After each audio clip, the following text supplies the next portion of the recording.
All right, welcome to chapter 4. So, hopefully, you have done the mapping your life exercise. If you haven't, don't start this one yet. It's really important to build off of that last chapter. So, today we're going to talk about something that, in a way, it's so basic, but again, the simple things are the important things. So, we're talking today about happiness as the ultimate currency. So he starts off this chapter with a Ralph Waldo Emerson quote: "What lies behind us and what lies before us are tiny matters compared to what lies within us." And he starts with the chapter with a story about Marva Collins, who was a school teacher in Chicago's inner city, who went through a lot of effort and trials and tribulation to found this school, Westside Preparatory School, for kids who are unteachable, so that she could help them get into college by developing their confidence and to see their potential. And she talks about her story of suffering and like almost going bankrupt many times, and how she could have stepped into all this fame, but she just felt such a connection in teaching. It brought her so much meaning that being the teacher and being, instead of just overseeing this school and having tons of money from it, it was much more important to her to be hands on. And if you've done any of our Precision Personality Hacker course, I think it's important to recognize simultaneously with this that everybody's wired differently. Like if you look at MBTI, you have 4 types that are diplomats, 4 types that are analysts, 4 types that are sentinels. You have 4 types that are adventurers. You have this innate kind of compass inside you that really like adds to this lesson of being able to be like, hey, you might not be the person wired to be like, success is so important to me. Like this story of this lady that was a teacher. It's like she really just found so much more meaning and value in being a hands-on teacher. And she talks about how like this was worth it was gave me more riches than all the gold in Fort Knox. So think about that in twofold when you pause in a second to write about this. What for you is worth all the gold in Fort Knox?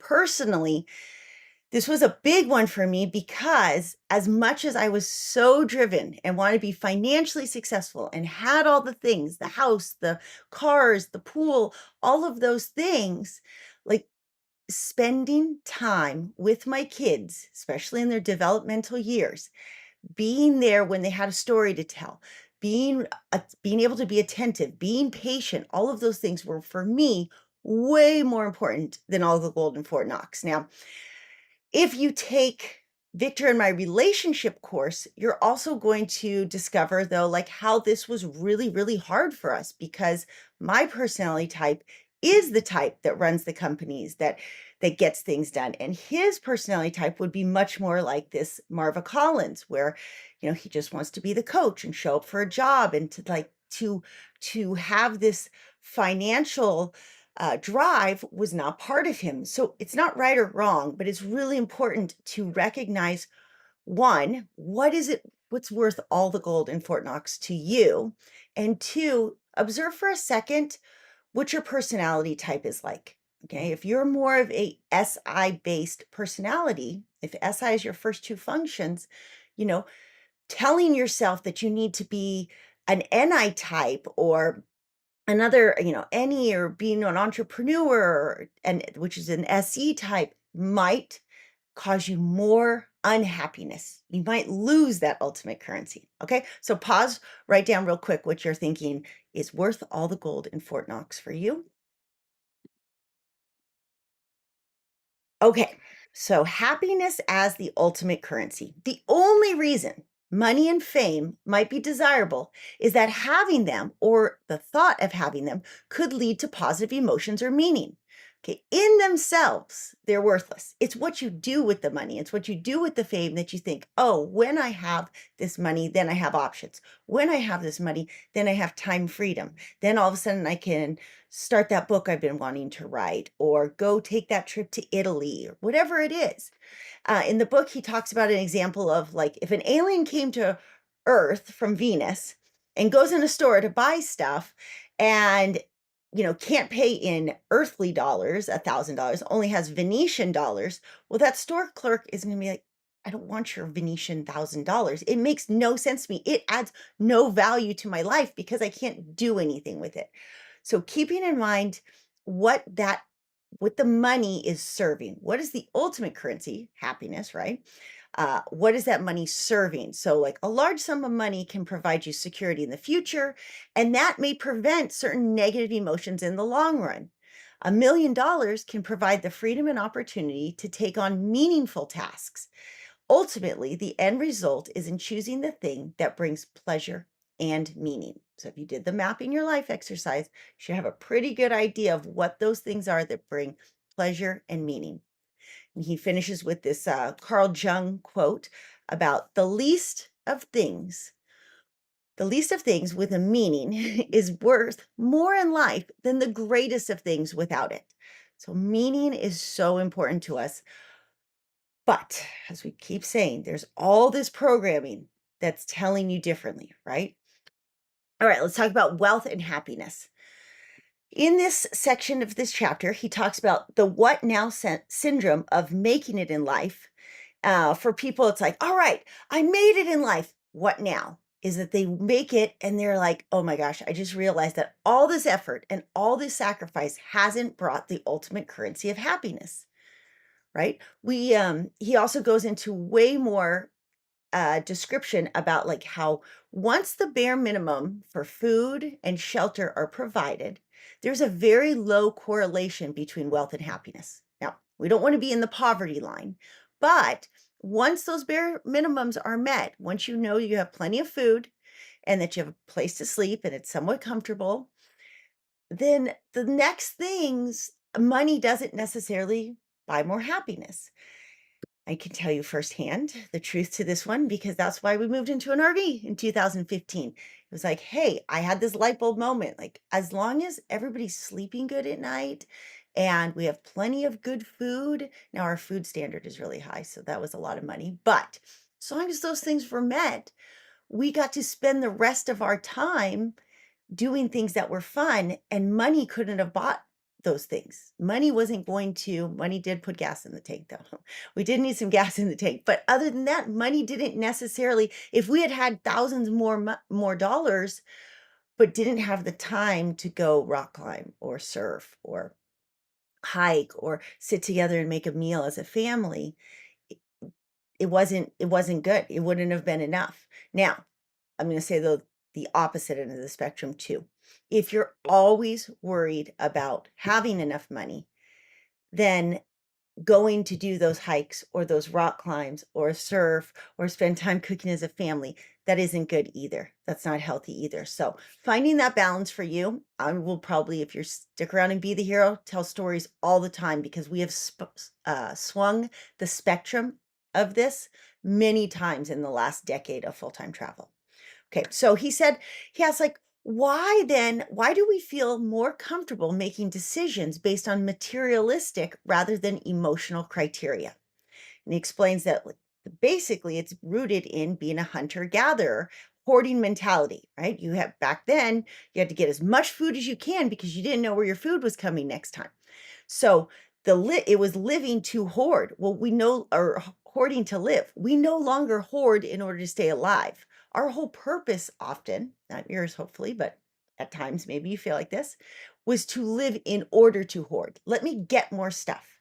I cannot tell you how freeing it is when you get rid of your stuff. I still have, I would say, too much stuff outside of my RV. The RV I live in right now has only the things that I love. I have other RVs that I put my stuff in and rotate stuff. And I really do need a piece of land with a huge garage on it so I can just rotate through surfboards and skis and all that. But the stuff, the idea of the memories that we're afraid that we're going to lose, I did firsthand, got rid of that stuff, and it was freeing. Yes, there's occasionally times when I'm like, oh man, kind of wish I'd kept that yearbook to look back on, but I didn't. I'm like, I'm not going to lug these yearbooks from one garage to another garage to another garage when I never look at them. And yeah, one day maybe that would be nice, but I thought that for me, it was more important to be a more present and attentive patient mom than to have my stuff that validates the past version of myself instead of just trying to be the best present day version of myself that I could be. Okay. That doesn't mean you have to get rid of your yearbook, but think about what is it that we're hoarding in case of one day. Okay. And probably should eventually make a little downsizing course over here. All right. So the reason that we no longer hoard to live and live to hoard is because we value the measurable, which would be like material wealth and prestige, over the unmeasurable, the things like emotions and meaning.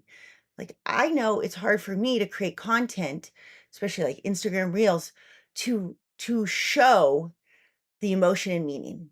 I mean, we try, but it's like it's much easier to show like, hey, look at the car I drive. Hey, look at my really expensive RV. Hey, look at this beautiful Airbnb I'm staying at that costs $1,000 a night. Those things get validated more. Or look at what I'm wearing, as opposed to like, hey, my son just like crawled into bed with me and snuggled for 15 minutes before getting up. And yeah, he happens to be 16. I know that's weird. We shouldn't talk about that because then can you imagine how many people like then the judgment comes out, or then people it triggers, maybe guilt or fear or jealousy, or it's so complicated. Life becomes so much easier because it's accepted when we just show status, show prestige and wealth. Okay. There is a quote that he finishes this section with from Lawrence G. Bolt, who wrote Zen and the Art of Making a Living. I haven't read this book, but it made me want to go pick it up. It says that society tells us the only thing that matters. Wow, I had a lot of typos there. I was rushing this morning. The only thing that matters is matter. The only things that count are the things that can be counted, like spelling errors and grammatical mistakes. Sorry, type ones. All right, so time in. We're going to pause after this and say, does concern over wealth and prestige detract from your overall experience of happiness? In what ways? If you're so worried about retirement, if you're so worried about how am I going to have a new car? How am I going to have this? If you're worrying about those things and can't be happy today, then think about, try to reframe it.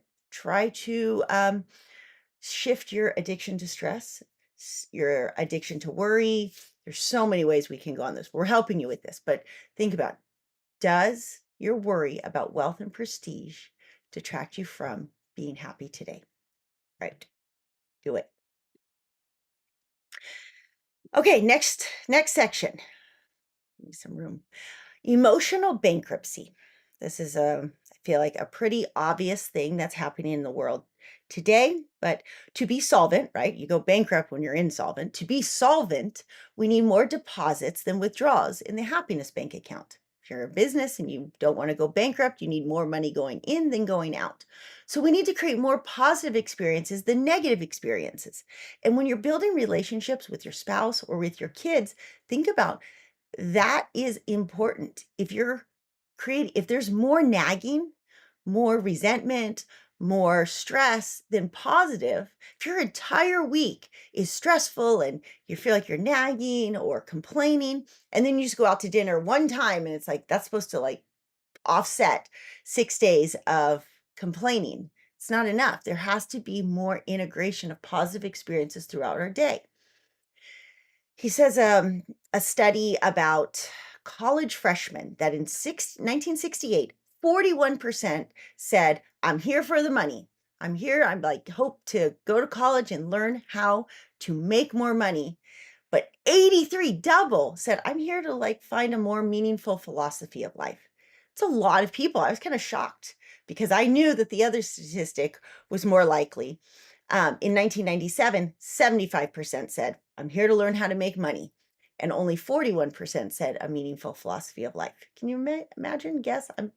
I really wish I'm not going to make the time, set aside the time to look it up, but I really would be curious to see 27 years later, probably be like 90-10. um, as Daniel Goleman quotes in the book Emotional Intelligence, each successive generation worldwide since the opening of the 20th century has lived with a higher risk than their parents of suffering a major depression, not just sadness, but a paralyzing listlessness, dejection, and self-pity, and an overwhelming hopelessness over the course of life. That's really sad. That's really sad. I hope hopefully by you being here, and if you have kids, you can apply these things to your own life, and then you can help teach it to your kids so that they aren't one of those statistics. I think that the problem, like a lot of that, the self-worth and the sadness and the hopelessness, all of that kind of overlaps with how Gabby and I are always talking about there is a generational self-worth crisis. Basically, there's so many, life's so much harder, and we feel so much less seen and heard. And then we spend the next generation trying to validate ourselves. And then that next generation feels even less seen and heard. And we keep going, and we could call it this narcissist complex if we wanted to get really nitty-gritty with it. But in a way, the simple loving kindness way of looking at it is that our lives feel hard because it's because of inflation, because of social media, like trying to keep up with this standard that's unattainable, because society tells us we're bad if we do stuff for ourselves. The list goes on and on. But if we just pause and use these exercises, the one yesterday, especially the one I'm about to teach you right now, and really recenter what makes us feel happy and connected and live a meaningful, fulfilling life. And then eventually, if you step into the laws of attraction courses, and you start shifting your Enneagram stress from being so addicted to the stress to being the best, to being perfect, to being intense, to being fun, to being peaceful, you start shifting that. There's going to be a huge ripple effect in your life and the world. Okay, so hang in there, keep pushing forward. Tal Ben-Shahar talks about at the end of this section that Viktor Frankl, in his book, Man's Search for Meaning, explains this existential vacuum that, like, a lot of students, this was college students he was talking about, feel this state of inner emptiness, a void within themselves. And so if we can help to see each other better, but we have to start by seeing ourselves. That's why you're going through self-understanding first. You understand yourself. That's going to help you develop empathy. And then you're going to help other people find the antithesis of the void within themselves. They're going to start seeing the beauty and joy and love within themselves. So this is how the ripple effect happens, and we become emotionally solvent. Let's go to the next one, and then I'll put them together. Okay, so here's the exercise. Here is the exercise. Let me move all this out of your way so you can see. Sentence completion exercise. This is a big one. I think this one's a little hard, but you have to do it. Do it every day until it starts to flow for you. It was devised by psychotherapist Nathaniel Braden, who is considered the father of the self-esteem movement. And basically, you're going to write 6 or more sentence completions to each of these. So I'm just going to run through them real quick, and then I have them written down in the lesson below so you can come back to it. But if I bring 5% more awareness to my life, blank, blank, blank, blank, blank, what? 6 things. I'll show you the example. I probably should have put the slides backwards. In fact, let's go forward for a second. So for example, he said, set aside the critical mind and try to quickly generate 6 endings to each of these sentence stems. So if I bring 5% more awareness to my life, this was just an example in his book, I will realize the price of saying yes too often. I will no longer be able to avoid difficult situations. I will appreciate my family more. Things could get more difficult. I will spend more time with my family. I'll be kinder to my employees. You see how the rational critical mind had to be pushed away for a second? Some of these things contradict each other, but you're just trying to brain dump them as fast as possible, just to, like, because our brain kind of, wants to trick us. And then we can sit in these things with an open heart space and body compass. If you don't know what body compass, it's like you sit there and you meditate and you feel into how words make you feel, or the emotions that get triggered when you think of images, or think of speaking words, or think of hearing words. And we feel the sensation in our body, and that's how we become more intuitive. So some of the questions, or the questions you're going to be doing, is um, the things that make me happy are dot dot dot. To bring 5% more happiness to my life would be dot dot dot. If I take more responsibility for fulfilling my wants, dot dot dot. If I bring 5% more integrity to my life. If I were willing to say yes when I want to say yes and no when I want to say no. If I breathe deeply and allow myself to experience what happiness feels like. I am becoming aware of. Okay, so all of these things are really helpful in figuring out kind of more, not to figure out, but to become more aware of the thoughts that are dictating how you live your life. Okay, so from that exercise, you're going to do that after. Let me finish this presentation and then you'll go do this exercise. You're going to use that to build awareness, and then you're going to take that mapping your life exercise and move it to mapping your week. So let's pretend, for example, that you went and did your mapping your life exercise and you said, okay, I want to read for fun. I want to go biking more. I want to watch a movie as a family, and I want to start a YouTube channel. And you thought about it and you're like, okay, reading for fun, it's not that meaningful, but it is pleasurable. It's really enjoyable. I feel so relaxed, and it's okay for you to choose things that are like lower meaning and high pleasure, and vice versa. Like to start a YouTube channel, that's hard work. You're not getting a lot of pleasure out of it at first. I would argue that it's almost a 1 because it's so much work. But the meaning it would bring to your life, if you could figure it out, you'd be like, wow, that's really great. Okay, so I just did as an example, like maybe reading for fun is 30 minutes every day. Maybe biking is 3 hours a week. Maybe 1 long bike ride, 3 short ones. Watching a movie as a family, 1 movie, 2 hours. Watch an 80s movie, it's only an hour and a half. Start a YouTube channel, maybe you're going to dedicate 5 hours on the weekend to doing it, or an hour a day. Okay, so now you're going to take that and make sure that that's the mapping your life, not from exactly what you currently do, but it integrates the things you want your life to look like. Okay, you're kind of scripting out, but we have to be realistic. So I put that down there. Be as realistic as possible. Okay, so you might, reading for 4 hours a day would be so great. Well, reading for 20 hours a week might just not be realistic for your life right now. Drinking 0 beers ever again, or eating no sugar ever again. Trust me, that doesn't work. It's not realistic. Maybe no beer for you, but for me, that would be really hard. So instead, I have to find slight balance, more realistic goals. Um, and then like asking yourself, whatever the thing. So would 1 hour of mountain biking contribute to your well-being? Would doing this thing contribute to your well-being? How can you make the most of what you have? So for example, if you have to drive an hour to work, could you be listening to a podcast of the book you're reading while driving to work, or listen to an audio file of the book, or listen to a podcast, something inspirational, which is one of the things we're going to try to do on Be the Hero, is make more of these things as audio formats, so that way you can listen to it while you're driving and you can stay up to date in all the lessons. Okay, so I want to share real quick an example of something that Jariah and I do. So we don't even map our week, we map our year. There's 52 weeks in the year, as you know. And so we'll sit down and with Jariah, I do it with Jariah a little bit more because he talks about travel plans nonstop. And so I'll go, okay, how many weeks a year do you want to surf? How many weeks a year do you want to rock climb? How many weeks a year do you want to go be in St. George, because that's one place we do home base, so that they can do gymnastics or indoor rock climbing. We get all of these ideas out. And so it's really great when you do it on note cards. And so I'll start first, like actually on the whiteboard, say, okay, 6 weeks of this. So skiing is a big one. How many weeks? It's really hard to get more than 13 weeks of skiing in, because conditions are never good in December. So we aim for 13 weeks of skiing. And then I'll go, okay, where next? Where do you want to surf? So if you're telling me 1 week of surf only a year, okay, well, you want to do it in Hawaii, you want to go to Costa Rica, just go to San Diego.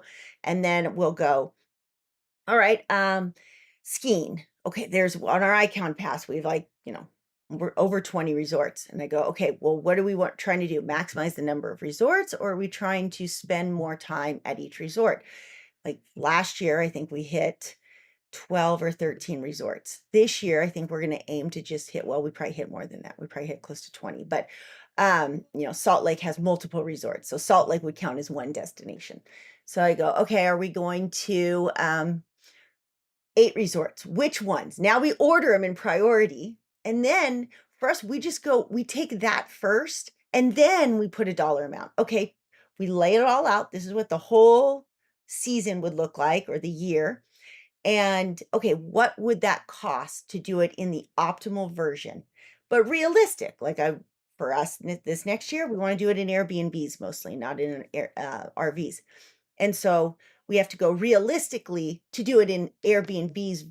It doesn't mean you're gonna that's a huge range, right? You can find something for 200 a night or 2,000 a night. So you have to kind of work with your budget, but you also want to aim a little bit bigger than I would say aim 5 to 10% bigger than your natural set point would be because you're going to eventually work in the manifestation phase of be the hero. And so you need to be aiming for something that is realistic but exciting.